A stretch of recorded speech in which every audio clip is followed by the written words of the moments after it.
Welcome back, YouTube. So, there comes a point in time where you have to make a decision in life, especially if you're older.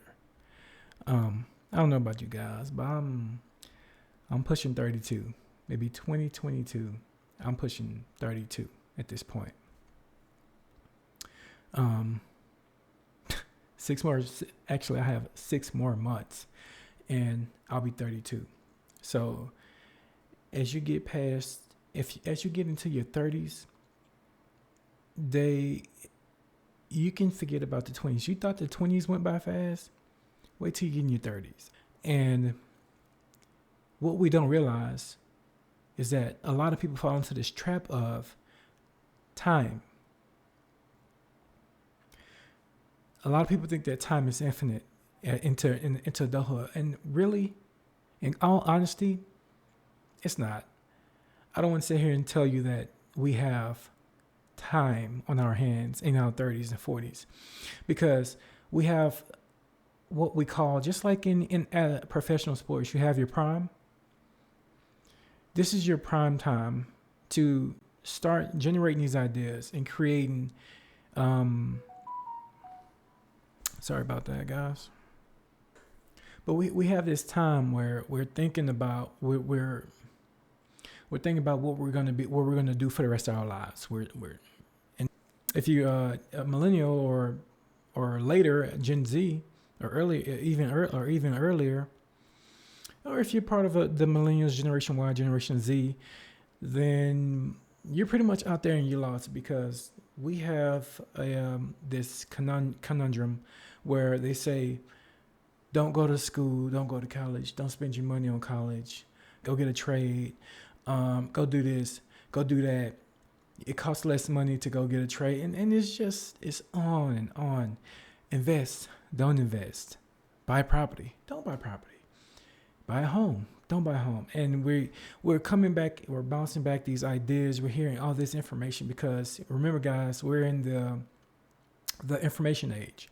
So information travels in split seconds. Now I'm talking about whipping up your cell phone and doing a Google search and being able to find out anything you want, just by simply typing into your search bar and finding it. And what that's doing is causing us to have more options on the table. However, research shows that when you have more options on the table, it becomes harder to actually make a decision. And as you get older, these are the things that you're going to run into. But you're going to be in college, right? I want to be a nurse. I want to be an engineer. I want to be a doctor. I want to be a lawyer. I want to be this. I want to be that. And some people will actually switch their majors maybe 3 to 4 times, some less, some more, even more. And that's simply because we don't understand what exactly it is that we want to do. We don't know our calling out of high school. And it's kind of hard to think you would know that. And that would be, and if you do know what your calling is, that's going to be more likely that your parents pushed you towards or geared you for a profession for you to enter that field in. For instance, if you have a mom or a dad who is a lawyer or a doctor, they're going to be preparing you to become a lawyer or a doctor, because that's what they've done. That's all they know. They're not going to say, "Hey, go be an artist, go get a degree in art," when they know that they don't know anything about it. They wouldn't know the first thing to do with an art degree or liberal arts degree, period. Because, like I said, that's not what they have geared their life towards. So they're going to ultimately do what's best for you in their perspective. They want you to just literally go out and do what it is that you do, or they do what it is they do, because that's the only thing they know how to do. But I'm here to tell you guys, as a person who is 32 years old, who've been to 4 different colleges, a technical school, a junior college, 2 universities, 3 universities actually, who was a college athlete, who went to graduate school, who finished undergrad, who has a job, and I've actually been with my job for the last 7 years. My degree is in psychology, but before we get to that, but for a person who've been on the job for 7 years, I've actually worked my way up into my current organization now, and I'm quite happy. I don't make the money that I wish I could make. Of course, there's always more, but this is what this video is for. Because at the end of the day, you should not expect a job to pay you what you're worth. Let me backtrack what I just said. You should not expect a job to provide you the lifestyle that you dream of. There is no job out there that will provide you this. And that's what they don't tell you in college. That's what they don't tell you in high school. And if you think about it, our teachers have always told us when we were younger, you know, whether it was a disruptive class that they were teaching or a disruptive student, hey, I'm sure all you heard this before. No matter what, I will still get paid whether I teach you guys or not. They're basically saying, hey guys, this job, it is what it is. I'm still going to get paid. All I got to do is show up. You know, I'm going to get paid. And that's just them saying, hey, I get paid to show up. This is public service. So when you talk about literacy rate in the country, you talk about health literacy, the overall health of a country. We have hospitals in place for a reason. We have schools in place for a reason, and we have universities in place for a reason.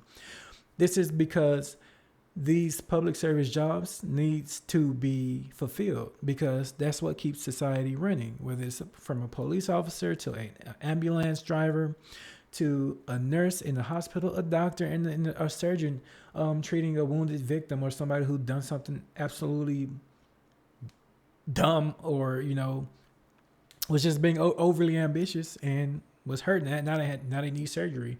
Now they lost a limb, or whether it's somebody has to save their life from the ER from a bad accident. To somebody else, and these jobs, they are needed. So if you think about it, guys, if you really sit there and think about it, who is making all the money? Who's making all the money? The people who are making the money are going to be the guys who are part of the team who are doing the creating, who are laying out the field for people to come and say, hey, I need this service. I can use that service. Or you have a good, hey, I need that good. I can use that good. My company, my organization can use that good, whether it be pencils, pens, notepads, printers, ink for printers, semiconductors, chips for your camera, your cell phone, most importantly, your computers, because everybody has one now. Everybody's walking around with a computer in their hand. So what I'm saying is this, guys.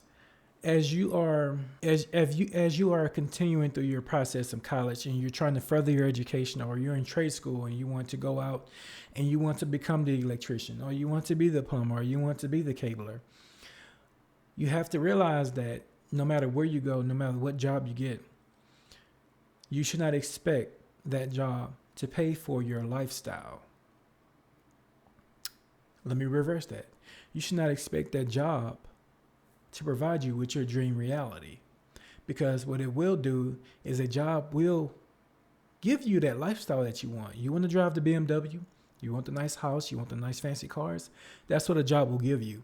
However, the reality that you dream of, the one that you want where you don't have to work, that's something else. You're going to have to tune your mind to a different channel, to a different frequency in order to achieve that. And I'm actually going to tell you how, because I don't want you to sit there out in the darkness like, oh, why is this so hard? Why is this so hard to do? Why is the world so unfair? Why is the world so unjust? And in reality, it's not that the world is unjust or the world is unfair. It's just we have to slightly shift our perspective to what we're actually seeing every day on a day-to-day basis. For instance, I'll give you a prime example. How would somebody make $30,000 in 1 month versus somebody who barely makes $3,000 to $4,000 a month, $3,000 to $4,000 a month? How would that be possible? The difference is what they do, the behaviors. You got one guy who's putting in 40 hours a week. He's putting in 106 hours of work to an organization every month, 106 hours. While you have this guy on the other hand who's putting 160 hours into himself probably more.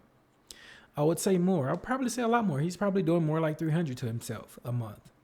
However, you're like, oh, but that I work so hard at my job. I get it. I get it.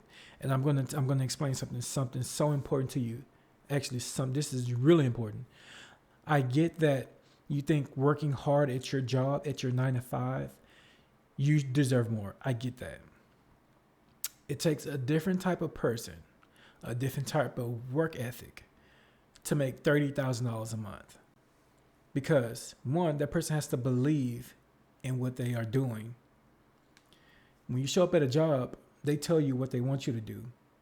And you have a very limited options of how you can recreate something that's already been created and done. There may be new ways to tweak the job that you want to do to make it slightly easier for you, but it's always their way. At the end of the day, it just slightly deviates from their way. You probably could make the process much smoother, but however, that only works for that organization. You take that same thinking and you go over this guy who's making $30,000 a month. He or she is doing the same thing for himself. They're finding ways to make their process smoother. They're finding ways to make what they thought, or what they were taught, they slightly deviating away, making their process smoother, making their incomes increase. And on your side, you're like, I'm doing the same thing. Why am I not benefiting? Wrong. You are benefiting. You're just not benefiting the right person. You're benefiting your overall organization, while this person over here is benefiting their overall income / organization, because they decided to step out and trust into themselves. They put trust, the ultimate trust, into themselves and bet it on themselves. And a lot of you are going to be sitting here thinking like, so should I be going to school? Should I be going to college? Should I go to trade school? My best advice to you would be, yes, absolutely. First of all, there are some things you're going to learn in college that you cannot learn with a Google search. A lot of things that you're going to learn in college are going to be research based. Best practices, best techniques, what works, what don't work. Those are things you're going to learn in college. So you're going to be able to step out with you're going to be able to step out ahead of everybody else who are doing this self-education. They're reading books, but they don't know what they're looking for. They don't know where to dive into. They don't know how far to dive in. For instance, my thing is this, and as a graduate student, we would get these big, thick books, right? And what do professors do? What is an instructor's job? An instructor / professor's job to do is they go and read through that book because they have put the years and years in research in already. And they're like, oh, don't need that chapter. Don't need that chapter. This is what we need. Don't need that chapter. Don't need that chapter. This is what we need. And what you get out of these courses is the best practices, best techniques, what works and what don't work. That's where you get your who, where, when, and why. So education is important. That's what people are missing who don't go, who elect not to go in further education. So you're going to step out in 4 years with your bachelor's degree, and you're going to have that education. You're going to be backed by those credentials, and you're going to step out ahead. And from there, you're going to choose where you want to go, whether you want to go be an engineer, whether you're going to be a lawyer, a doctor, or wherever it is that you want to do. You're going to just do it and put all your heart into it. Learn the field. Back to this guy over here who's making $30,000 a month. And these college students, right? You get college students, graduate students, PhD students over here who are making less than $100,000 a year. And the median income in the United States is around 60 grand. A little bit, it could be a little bit less, it could be a little bit more, but the median income is about 60 grand. And so what are we actually doing over here with this educated group? And what are we doing over here with the 1 or 2%? What they're doing so differently that these guys are not?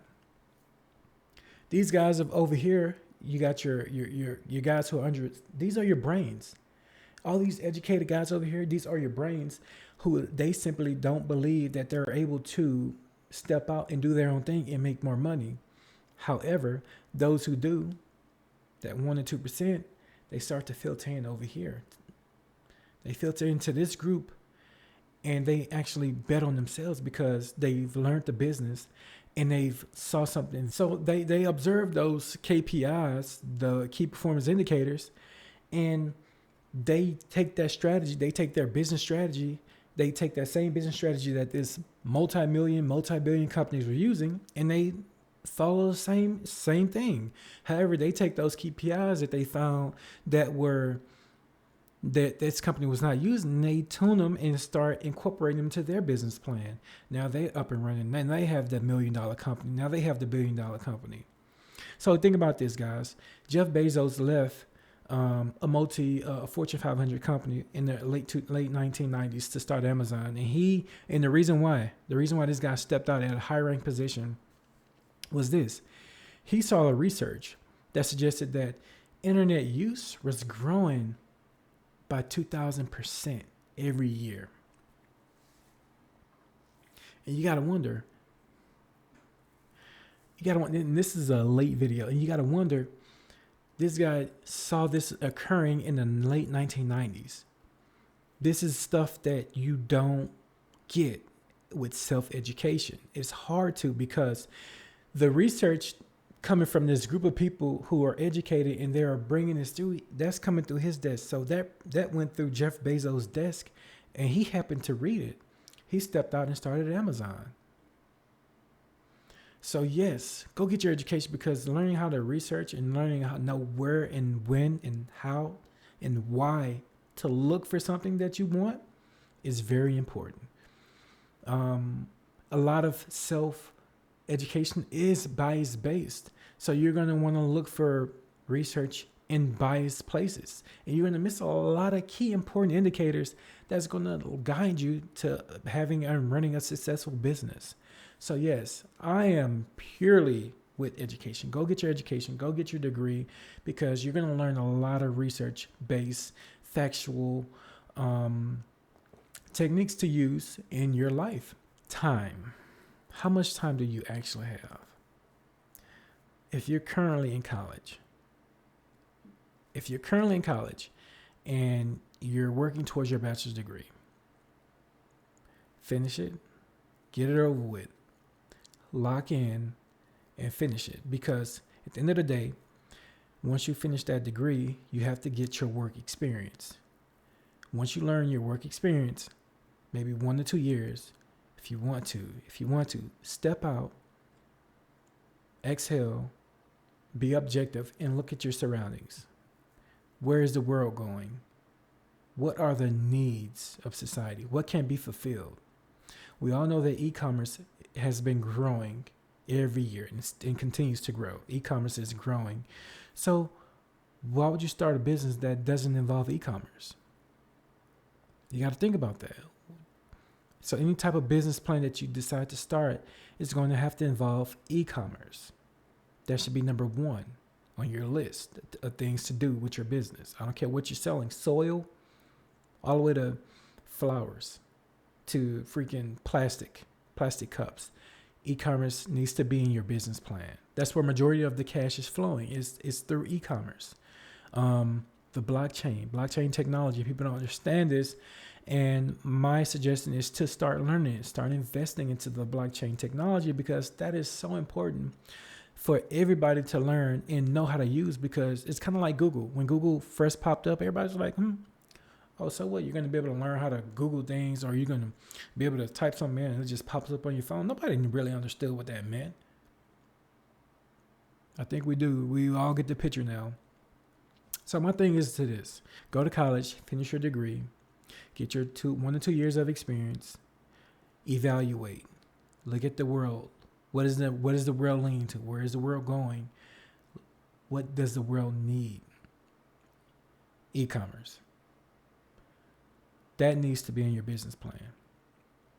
So if you like this video, if you like content like this, guys, I'm a Swiss Army knife. I simply cannot dedicate myself to one thing. And that's cool with me, because I'm a guy who's involved in multiple streams of revenue.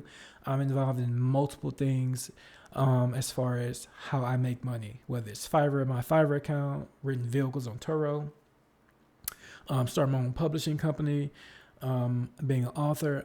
I'm involved in everything because I simply don't want to tie myself down to one project. I like having multiple projects, as you should, and most of the greatest minds in the world are involved in multiple projects, like Elon Musk, who owns not only Tesla, but he has Starlink and also the Boring Company. So, yeah, it's okay to have multiple projects, but I'm hyper focused. So, and I like to finish one project, and I'm already thinking about the next project. So, but the key word is finish. I finish projects. So, guys, if you like content like this, make sure you hit that subscribe button and like this video, and click that bell for notifications so that way you'll be alerted when I keep uploading this content like this. All right. So, until next time, guys, see you later.